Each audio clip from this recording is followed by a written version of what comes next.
পরে, বিফোর মানে পূর্বে বা আগে, আর আফটার মানে পরে।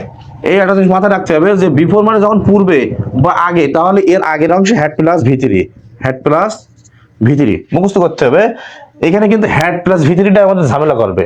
হেডের পরে তো সবসময় আমরা হ্যাড প্লাস হেডের পর ভিতরি বসে জানি, তাহলে হ্যাড প্লাস ভিতরি কোথায় বসবে? যে বিফোর মানে আগে, তাহলে তার আগের অংশে হ্যাড প্লাস ভিতরি, আর আফটার মানে পরে, তাহলে হ্যাড প্লাস ভিতরি কোথায় বসবে? পরে। তাহলে এর পরবর্তী অংশে আমাদের বসবে হলো কি হ্যাড প্লাস ভিতরি। এখন আরো একটা করে পার্ট তো আমাদের থেকে গেছে, এটা তো বসবে বাক্যের মাঝখানে, তাহলে এই পাশের বাকি অংশে কি হবে? ভার্বের 2 নম্বর রূপ, এই পাশেও ভার্বের 2 নম্বর রূপ। ক্লিয়ার বিষয়টা? এটা যেন জয় না যায়, শুধু রাখতে মূলত নিয়মটা হলো হ্যাড প্লাস ভি থ্রি। এটা হলো পাস্ট পারফেক্ট টেন্সের গঠন। পাস্ট পারফেক্ট টেন্স থেকে এই প্রশ্নটা আমাদের আসে। পাস্ট পারফেক্ট টেন্সে কি হয়? Had plus V three, past perfect টেন্সের গঠন।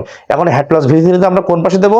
বিফোর আফটার দিয়ে যখন বাক্য যুক্ত হবে, তখন তো মনে রাখতে হবে যে বিফোর মানে হলো কি আগে, পূর্বে বা আগে, তাহলে বিফোর আগের অংশে হলো হ্যাড প্লাস ভি থ্রি, আর আফটার মানে পরে, ওর পরবর্তী অংশে হলো হ্যাড প্লাস ভি থ্রি।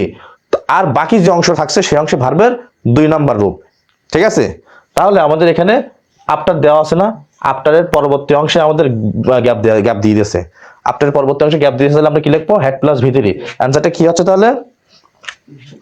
অ্যান্সারটা হচ্ছে কি হ্যাড রিস্ট। ঠিক আছে, এখন এই পাশে আমাদের হ্যাড রিস্ট প্রশ্নে আমাদের না উত্তরে শুধু রিস্ট না দিয়ে প্রশ্নে হ্যাড রিস্ট দিয়ে দিয়েছে, এই অংশে গ্যাপ দিয়ে দিয়েছে, মনে করো এই অংশে রিং দিয়ে দিয়েছে। তাহলে এখন আমাদের তো সেটা জানা উচিত যে এই অংশে হ্যাড প্লাস ভিতরি হইলে আমাদের গ্যাপ যে কোনো এক পাশে দিতে পারে। এই অংশে হ্যাড প্লাস ভিতরি হলে পরবর্তী এই অংশে কি হয়? Verb two. তাহলে এই অংশে আমাদের এখন ব্র্যাকেট দেয়নি, তখন আমাদের এই অংশে কি ভার্ব টু, তার মানে এর ভার্ব টু কে র্যাঙ্ক। আর যদি মনে করো দুই পাশে গ্যাপ দিয়ে দেয়, তখন কি করবো আমরা? তো আমরা তো জানি যে দুই পাশে কি হয়, এক পাশে ভার্ব টু হবে আর এক পাশে হবে কি হ্যাড প্লাস ভিতরি। এখন কোন পাশে হ্যাড প্লাস ভিতরি আর কোন পাশে ভার্ব টু, এটা জানার বিষয়টা হলো দেখতে হবে প্রশ্ন কি দেওয়া আছে, আফটার না বিফোর। বিফোর মানে কি আগে, তাহলে আগের অংশে হ্যাড প্লাস ভিতরি, আফটার মানে পরে, তাহলে পরবর্তী অংশে ভার্ব প্লাস মানে কি হ্যাড প্লাস ভিতরি। এটা বুঝেছি আমরা সবাই? ক্লিয়ার? ক্লিয়ার? আচ্ছা, এটা যদি বুঝে তাহলে আমি একটা সেন্টেন্স দিচ্ছি, এটা তোমরা অ্যান্সার করবে। জাস্ট শুধু ভার্বের অ্যান্সার লিখ। এখানে প্রথম প্রশ্নটা আর দ্বিতীয় প্রশ্নটা একটু পার্থক্য আছে। প্রথম প্রশ্নটা আমাদের we reach the station before the train leave. তো এখানে উই রিচ, এখানে বিফোর আছে, তাহলে বিফোরের আগের অংশে হ্যাড প্লাস ভিতরি। বিফোর আছে না, বিফোরের আগের অংশে হ্যাড প্লাস ভিতরি, এই যে বিফোর, তাহলে বিফোরের আগের অংশে এখানে হচ্ছে কি হ্যাড রিচড। তাহলে প্রথম ভার্বের অ্যান্সার হলো কি হ্যাড রিচড, আর দ্বিতীয়টা হলো ভার্ব টু।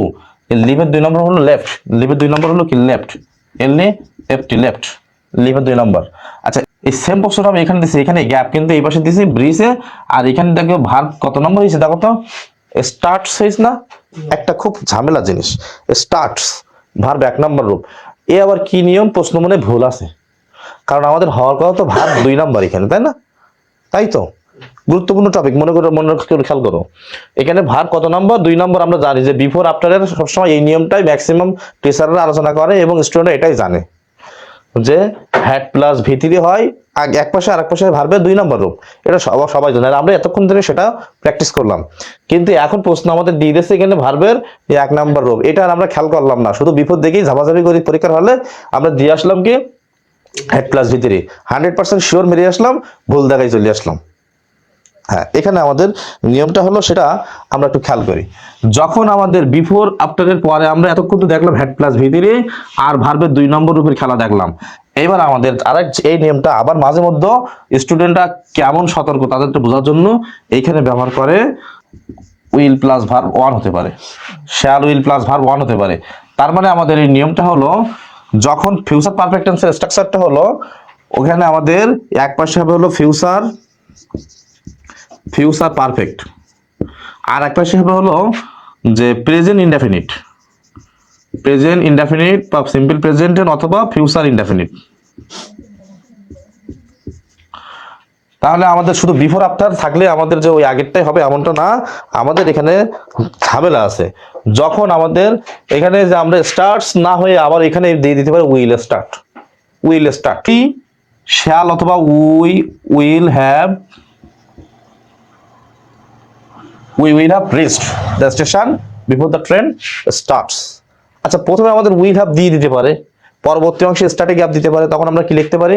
তখন স্টার্টস করতে পারি অথবা উইল স্টার্ট করতে পারি, যে কোনো একটা করতে পারি। কারণ ফিউচার পারফেক্ট টেন্স আমাদের এক পাশে ফিউচার পারফেক্ট থাকবে, পরবর্তী অংশে থাকবে ফিউচার ইনডেফিনিট অথবা প্রেজেন্ট ইনডেফিনিট। ক্লিয়ার?